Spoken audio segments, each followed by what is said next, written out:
We have to make our choice. I know mine, and I believe I know America's. We'll defend the truth, not give in to the big lie. We'll embrace the Constitution and the Declaration, not abandon it. Seems so angry. Joining me now, the great Jeffrey A. Tucker, founder and president of the Brownstone Institute.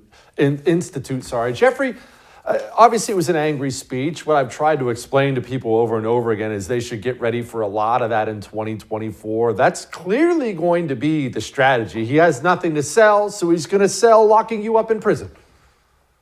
I think you're right. This was a chance for him to lay out an agenda, and unfortunately, an agenda and a tone.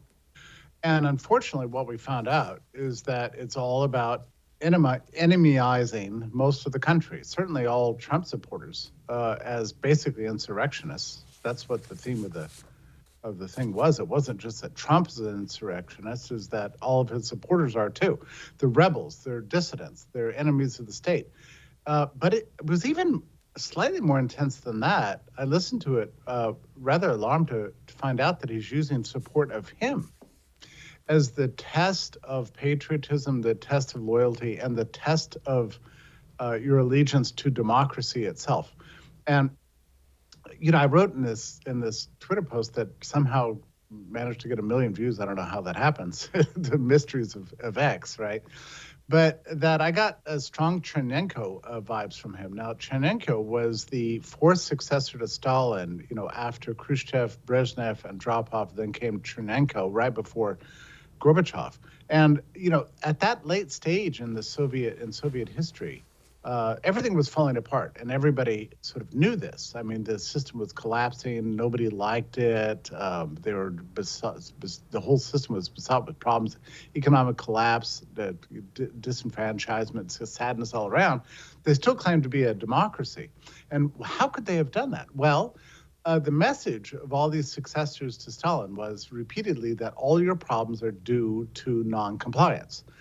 Because communism and democracy had enemies within that were preventing them from achieving their goals. So their number one goal is to keep them out of power. And so far as they're able to do that, therefore, democracy was preserved. Now, as a kid, I could never understand this. I always thought it was so bizarre. How can they claim to be a democracy when they don't have fair elections? Now I'm getting it. And Biden just made it really clear the other day. He represents democracy. His power is democracy. And he's doing you a favor by preventing you from supporting anybody but himself. That is really essentially the message that he broadcast. And by the way, that was the whole of the message, right? So you didn't hear anything about the problems of crime or homelessness or learning loss or inflation or the gradual decline of the cities, the demoralization of the American public, the loss of civil liberties, censorship. You name it. Wow. Immigration. Let's not call it immigration. Rampaging towards the border, and a party in power that lets everybody come across because they hope to be able to count them in the census to counter the immigration trends to the red states, right? That's what's really going on here.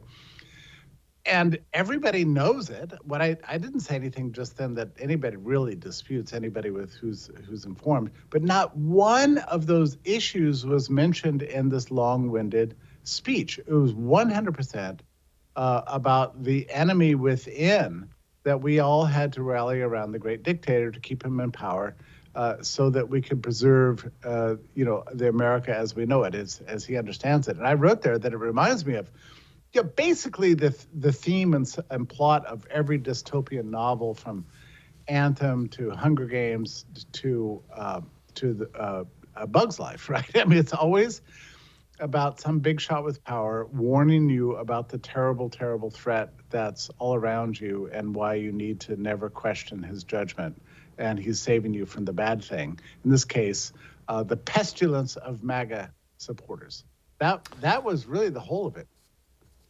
Jeffrey, it's very easy in this day and age. We all fall into it. It's not an age thing where everything's now. Everything's on your phone. We all live in the moment. And I think it's easy for people to forget that demonizing your political opponent's supporters is very new in this country. Politicians have always thrown poop at each other since the history of politics. But in America, that's really kind of started with Obama, a little bit of that deplorable talk from Hillary. Now, this is the norm from Biden. You never heard this before these days from Republicans or Democrats. You would always say that guy's the Antichrist. That's not new. But you never said that guy and the people who support him, they're the enemy. This is a new age and a dangerous age. I don't think people realize how new this is.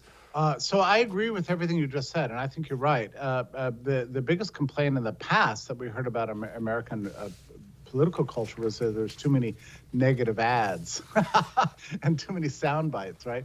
But there is a presumption, there always has been in this country, that we did live in a democratic system that the people are ultimately control, and that the people should be in charge of picking their leaders, and the leaders recognize the deal that they wouldn't go into office with an expectation that they would hold power forever and use the power of the state to keep their opponents at bay.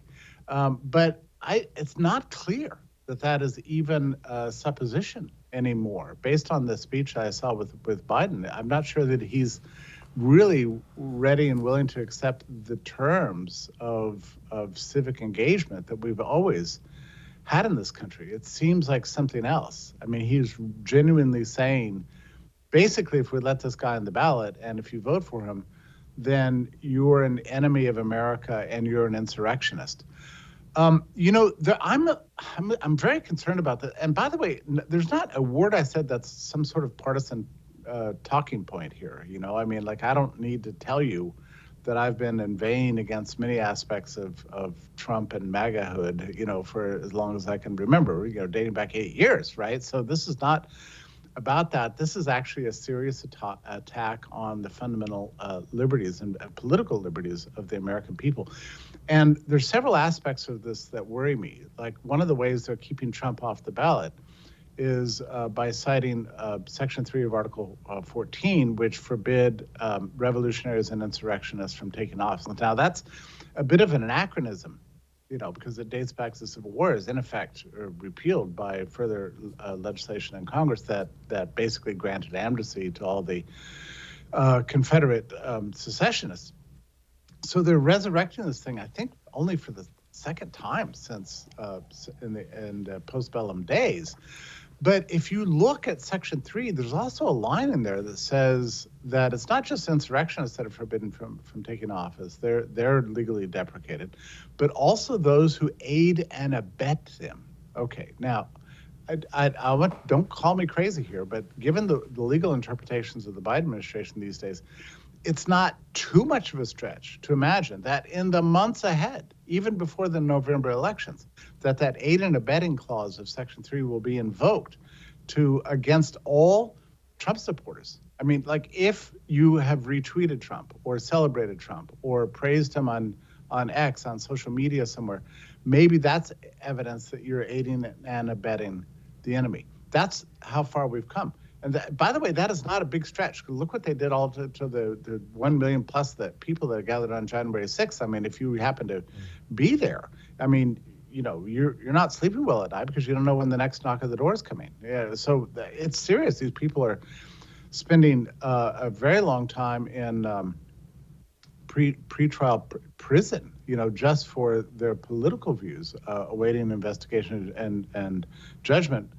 Without attorneys to represent them. So this is real. These are not just political talking points anymore. We're faced, I'm sorry to say right now, with something that's fundamentally un-American, something we've never seen in this country, which is just the full demonization of political competition itself. That seems to be what's at stake. I say that, I've checked myself again and again. Am I thinking? Am I getting too pessimistic? Am I being too extreme here? But I don't think so. It seems like your most pessimistic prognostications in the last year have, just wait a few months and they become true. And you wonder how you could have been so naive. So I think the speech by Biden is a really dangerous omen for what we're going to be experiencing between now and November. I'm worried you're correct, my friend. Jeffrey, we didn't even get to the COVID stuff. You're going to have to come back soon. I ran out of time. Jeffrey Tucker, you are the best. Thank you so much. Yeah.